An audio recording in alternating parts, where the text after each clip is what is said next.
But there was something about the energy of Gramercy Park and about this miracle. Now, another friend of mine from Austria she gave me her piece and let me meditate with it. You know, these are people who love me a lot and trust me with precious objects.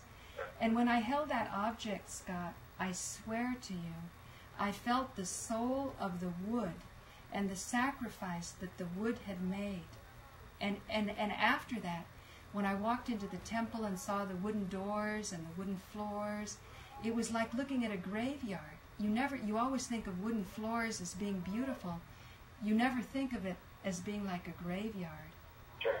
And yet I had such respect for the wood that gave up its life, not only for this miracle. The miracle only tipped me off to a phenomenon that's happening. We have wood because of the trees, which are living things. And for that moment, because of the exertion and the Shakti and the energy of what this master had done to sort of open people's eyes up to the vastness of what we generally only experience on a small level, I could perceive wooden floors as one perceives graveyards. It was both grisly, it was bittersweet, and it was awesome for the love involved, because it was like, at the same time, the tree, even though it gave up its life, it was very honored that it had been, that its life was that meaningful. And then more so, it reminded me that because things die for us, we have a great, great responsibility to accomplish something really significant.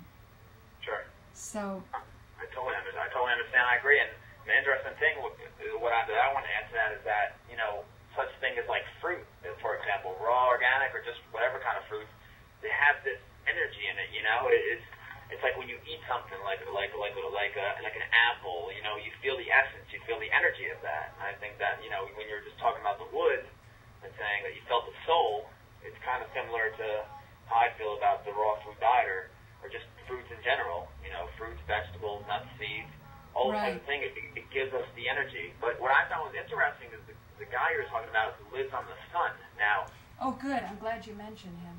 Now, can you talk a little bit about that, I guess? Now, has he always, has he never eaten in his life, or how does that, how does he feel about that? Or he used to eat, and then he decided that, you know, he doesn't want to eat anymore because he gets energy, you know, and nutrients from the sun. I mean, how does that work out? No, I'm really glad again that you bring that up. I can't believe these amazing people that are coming through almost instantly as soon as I need this knowledge. He started off just as a businessman, and he was in the south of India at this place called the Aurobindo Ashram, and he managed to get an audience with the lady of the ashram. She's famous, and she comes from France. Yeah. And in this audience, she mentioned or hinted to him about the importance of the sun. Subsequently, he started simply gazing at the sun in the early morning hours, and he never intended to become a no-eater, but that's what happened. Now, he had depression. Now, he also said he's from Kerala, and Kerala is the part of India where most Indians immigrate from. It's the highest rate of Christians, the highest literacy rate, and also the highest suicide rate. So it wouldn't surprise me that he'd have depression. And sunlight is something that oftentimes is very dramatic in addressing depression. And he is very typical of an Indian, very strong in his mind, a certain willfulness. It's when you discuss things with them, it's better to be on their side than to try to convince them of anything else. And one thing I did not agree with him, and that was that the swastika and the culture of the Vedas comes from the north and the fairer-skinned people. Now, I don't know if he wasn't showing his hand, but this is something enormously controversial, because it seems as though there's a great, I don't know if it's a product of the British imperialism, but it seems as though the truth of the great power of the very dark-skinned people who speak Tamil and have an alphabet even other than Sanskrit, for some reason is repressed. And today there's this sort of shame, so that the darker-skinned people, there's actually a big business with putting bleach on their skin And the movies, you would appreciate this, Scott, because you're in movies. Yeah. I think the most creative movies come from the south of India in Madras, but Bollywood out of Bombay completely dominates. And they've even made one film that I adored called Boys, where there were 5 young guys, and they had one scene where they all go and visit a prostitute, Yeah. and it was so sweet. It was so sweet. And they made it illegal. You can't see it in India, so you have to go to Thailand or someone else to get this film. But I'm sure it's just the Bollywood mafia that's stopping it. And I've often thought I'd like to do a South Indian film festival kind of thing. But, you know, all this comes out. So I love talking to him. He's the real thing. He doesn't eat food. I'm sure he doesn't. But I also was very sensitive that he carries with him huge heartbreak. And it would probably take a while to get him to trust either me or my audience to sort of reveal what probably must be running, which is that the white man was so unbelievably cruel to native Indians from India. You know, they came and they just raped and pillaged the country for all its resources. And you think of India as a poor country, right? But it shouldn't be. It's you know, resource-wise, it's unbelievably wealthy. Diamonds and water and timber and, you know. Sure. And the overpopulation that they say is happening, that's just a feature of a eugenics, racism attitude to subdue the blacker skin and to, you know, make more white people. Yeah. But I think our work can help to change that. I agree, and you know, people always talk about change. Some people do it, and some people don't. You know, you have people like yourself who does it, and some people say, yeah, you know, yeah, I make a change or whatever, but they don't. You know, it's like, so. Yeah, I think if you're not making a change, you're just lying to yourself. You know, in the sense, if you're saying, yeah, I'm doing it, I'll make a change, and you just sit back, but then you gotta also understand that maybe people just don't like to be pushed. You know, people, I think. People don't mind what? People don't like to be pushed. They like to go at their own speed. So I think that's probably an issue as well. Let's say for 9/11 Truth, for example, people sometimes I think, you know, people just maybe aren't ready for that type of alternative news. You know? Yeah, you know. So that's Scott Goldberg, and he's the producer of a film called Dying for Change.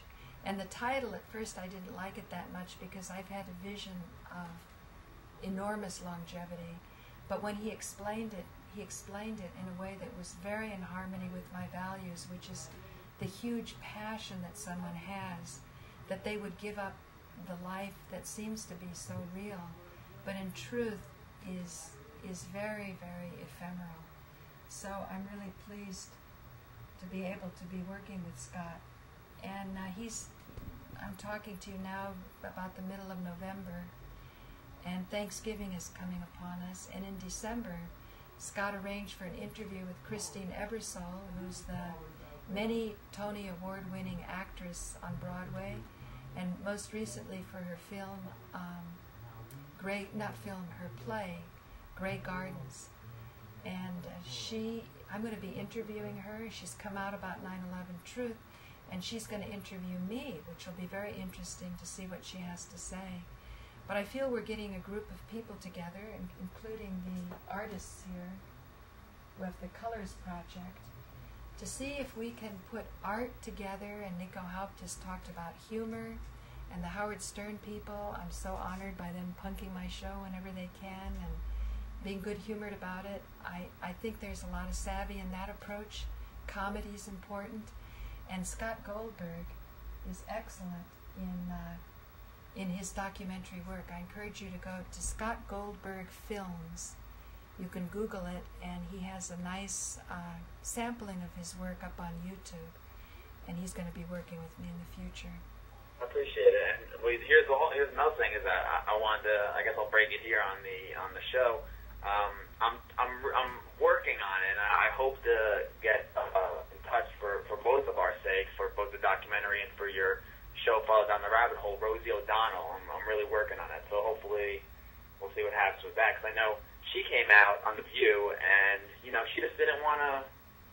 didn't want to go for what they wanted her to talk about. She really wanted to get the information out there about how many, that Iraqis were really killed, how many U.S. soldiers were really killed in Iraq. So I think that's noble of her, trying to make a change. 3 million, over 3 million, or however many viewers watched The View back in May and February of this year. So hopefully we can get her involved and just other people who just want to speak the truth. If anybody can pull it off, Scott, I think it's you. And what I love is your youthful enthusiasm, your fastidiousness to your diet. It's a type of spiritual practice. Now, I think Rosie O'Donnell and a lot of others also, understandably, have to wait to make sure that the audience is up to it. I tend to think the audience can handle more than most people tend to think. I mean, Harold Channer talks about a book called Dazzle Slowly. But I think I'm very invested in the whole truth. I think the whole truth is something that ends the confusion. But I also think you have to have the highest priority should be working together, whatever it takes to keep people connected. And so your skills as a really, really responsible shooter of films and editor of films and purveyor of what you're going to shoot and what you're going to edit is going to create things of quality and beauty so you can sustain people's attention long enough that you can walk them through the painful part. They won't switch the channel, because when people get too soft, you can't just be entertainment and have serious change. Yeah. And if you're dying for change, well, my God, you've got to bring in all the Nates at Hollywood and all the goodwill. Like, I'm sort of rolling this in and out with the Colors Project, and that's a group of, I think John Kowalski's up right now, and he's the one that set up our stream from open source software called, I think it's called Red 5. And the idea of that is to give to just anybody the ability to have a platform to where they can stream video. And what I'm trying to do is use people like you and other hosts that are good at bringing out in the viewer's viewpoint. I think that's the new paradigm. Sure. So I totally agree. And like you said about YouTube, I'm looking at your channel right now. You're talking about what's going on with YouTube and the comments. People leave comments even if it's positive, negative. Even if they're leaving information that makes you think, that you know about. I think that's what's so interactive about having these types of videos and putting them on there, especially your videos, because then people can think and they'll say, oh wow, I would never probably have seen this person if it wasn't for Paula, if I didn't tune in to watch a show, or if I didn't subscribe to her channel. Right, But, right. I think it's crucially important to get, everyone on. And you had told me, about, I don't know if I'm saying this right, but you had met a couple of homeless people, and you had them on the show. Can you elaborate? You're talking about homeless people and giving them a chance to talk, because usually people just go look at people who have lost their house, lost their job, don't have any money, or homeless and on the streets, and they don't care to pay attention. But people can actually get on public access, and they can actually talk about their lives and how they feel. Do you want to elaborate a little bit more on that, Well, I guess? yeah, I can definitely elaborate, but I want to kind of not say who they are, because a lot of people are very ashamed of this, but I've watched people make heroic efforts to take their showers and to try to get back in the mainstream. But when rents are really high and people are the types of people that they don't want to play a lot of games, in some ways I trust their art more. Sure. They weren't trying to humor a sponsor. Sure. I agree. Totally agree. And even more than that, I must say, since I've gotten some more insight into how Howard Stern does things, there's some very thoughtful people there who are very concerned. And I think somebody told me, I don't remember who, because I'm trying to get a truck driver to kind of be my man on the street.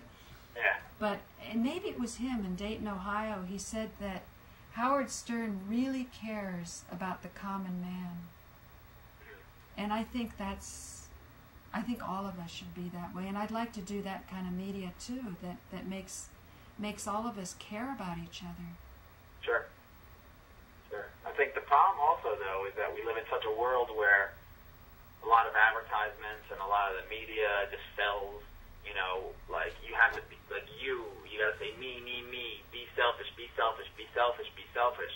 I think that's the problem with a lot of humanity, is that we have that mindset. A lot of us do have that mindset, and it's unfortunate, you know?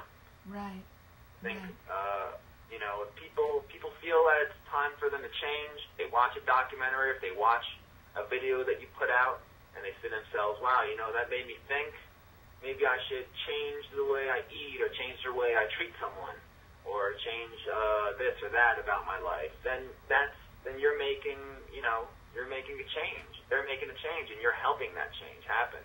That's what I think is the most thrilling thing about making a documentary, is having people see it and then them making a change for themselves. Right. Well, Scott, it's wonderful to talk to you. I'm really looking forward to posting this, and I was going to edit. I was just doing this little piece before you called, wanting to put in the colors project, and I've sort of had that waving in and out. I'm sort of experimenting with new art forms. And I also, did you see that one that the Japanese did with my mother's apple pie? Not yet. I thought I sent it to you, but go into my site and hit favorites, and you'll see something apple pie, and it is so charming.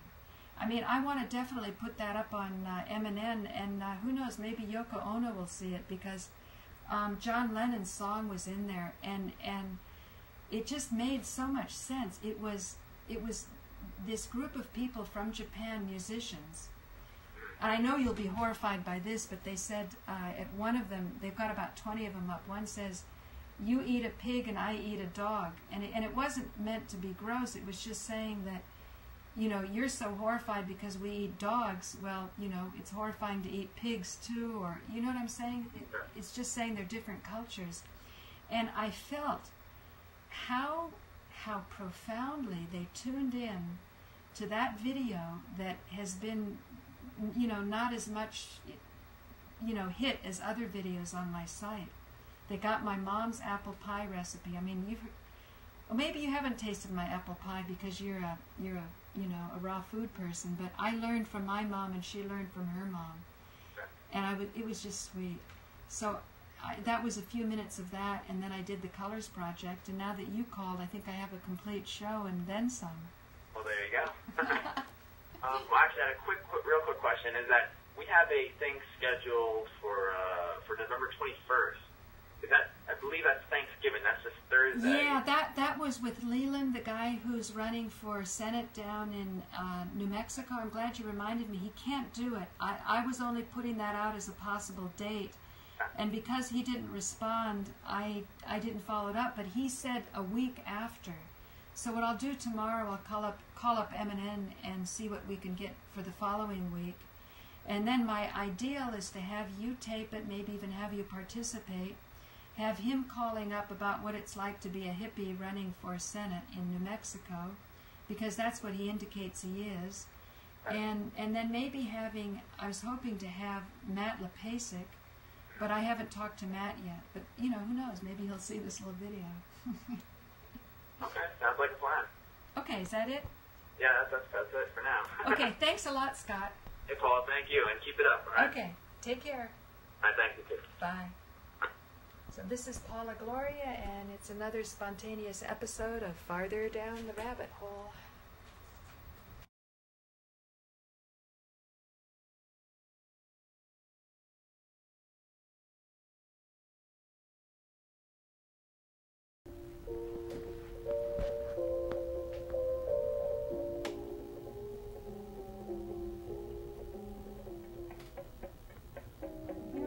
Grizzly Peak, Berkeley, California, and this is my mother's kitchen, and this is where I grew up since I was 4 years old.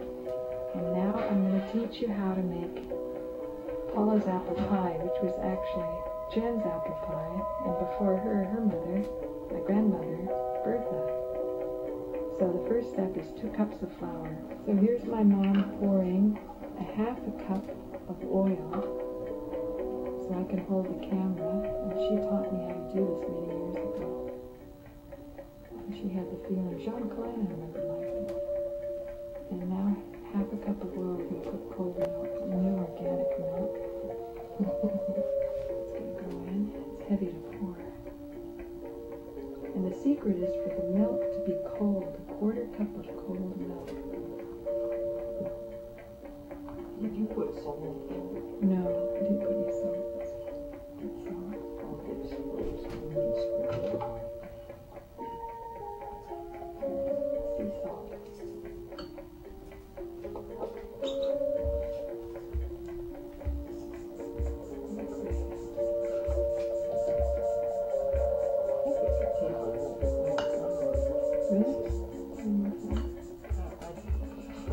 Mom's added just a little touch more flour. Sometimes you don't hit it right. But generally, if it's too stiff, add more. A little more oil or not? Add more.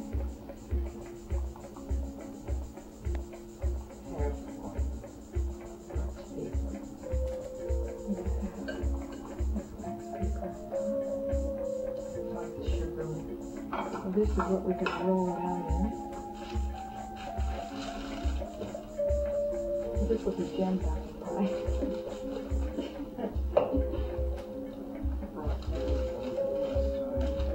Yeah. Almost. My grandmother. She forgot, I know. At the end, she got depressed and suppressed. Well, she made it when you were a baby. Yeah.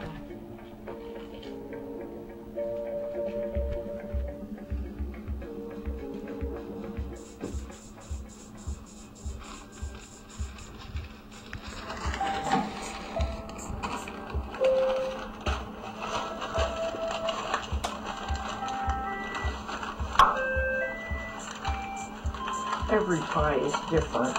It never repeats, so. And here's the sugar mixture. About a teaspoon of cinnamon. Yeah. And a fourth of I never put nutmeg in that. I don't know how hard it is if it lives off. It's hard for my age.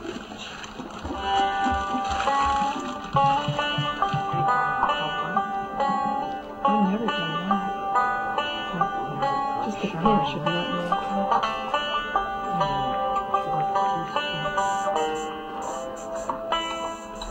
Sugar mixture. Should we put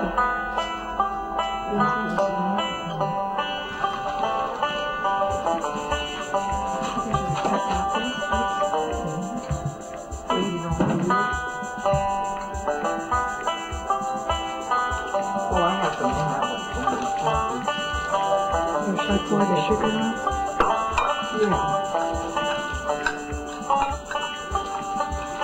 Cinnamon and sugar, half a cup of sugar here, with cinnamon and nutmeg.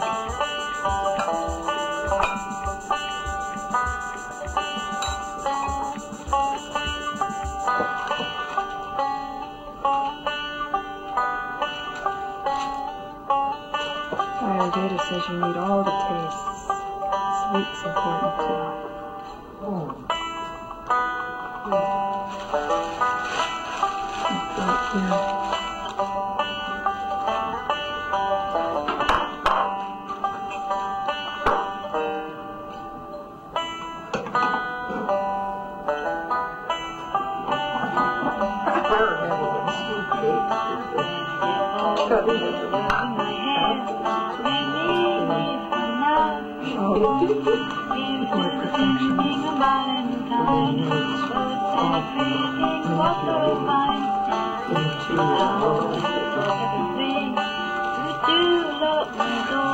I've done it with plastic bags. They didn't have wax paper. Yeah. But wax paper seems nicer.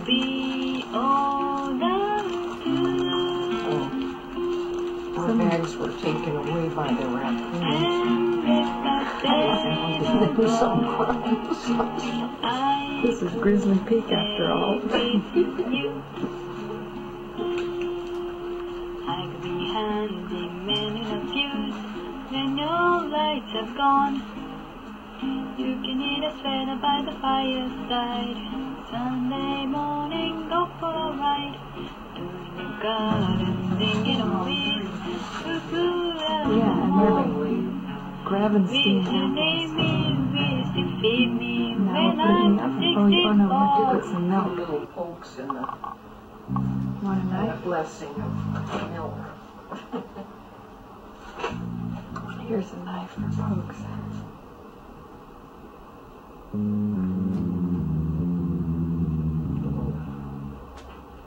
Yeah, that's nice. I think the canned milk will make it brown well. You want to poke it or you don't need to? To release the air, because this is quite a fat pie, Yeah. I think. And you're in the apple contest next month. Is there an apple contest? Yeah. Really? Is Wow. that